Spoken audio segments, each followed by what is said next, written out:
Welcome to my YouTube channel A to Z Everyday Life. স্বাগতম জনাইছো মোৰ অন্য এটা ভিডিও লৈ। এই ভিডিওটোত আছে কৰদৈ আচাৰ। কৰদৈ আচাৰ বনাবলৈ মই কৰদৈখিনি ভালদৰে ধুই কৰদৈ ওপৰত থকা এই হীৰাবিলাক কাটি লৈ কৰদৈখিনি সৰু সৰুকৈ টুকুৰা কৰি লৈছো।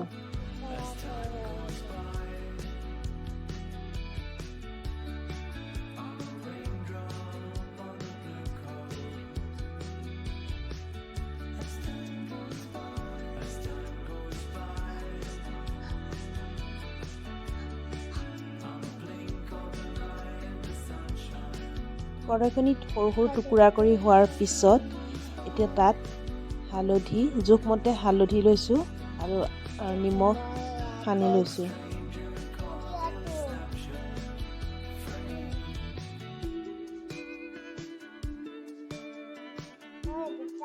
হালধি আৰু নিমখখিনিৰে হেতা এখনেৰে ভালকৈ মিহলি কৰি লৈছোঁ।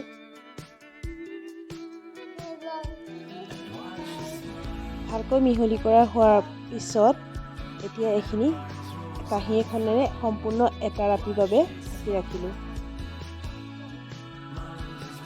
তাৰপিছত সেইখিনি মই দুদিন ৰ'দত দিলোঁ। দুদিন ৰ'দত দিয়াৰ পিছত এতিয়া মই আচাৰখিনি বনাবলৈ ৰেডি হৈছোঁ।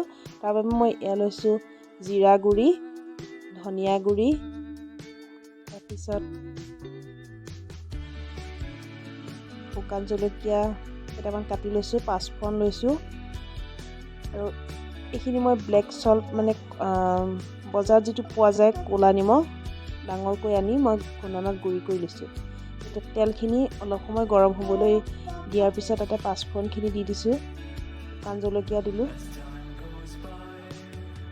সম্পূৰ্ণ মছলাখিনি তাতে তেলত ঢালি এতিয়া শুকাই থকা কৰদৈখিনি তাতে তেলত ঢালি দিলোঁ।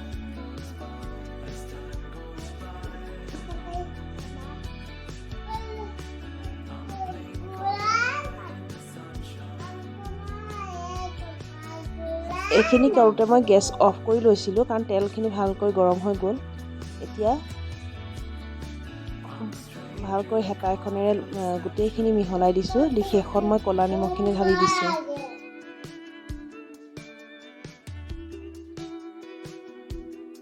এতিয়া এইখিনি খুব ভালকৈ লৰাব লাগিব। লৰাই মানে সম্পূৰ্ণ মছলাখিনি আৰু তেলখিনি যাতে কৰদৈখিনিত লাগি ধৰে তেনেকৈ মিহলাব লাগিব। এতিয়া এইখিনি খোৱাৰ উপযোগী হৈ গ'ল। ধন্যবাদ ভিডিঅ'টো চোৱাৰ বাবে।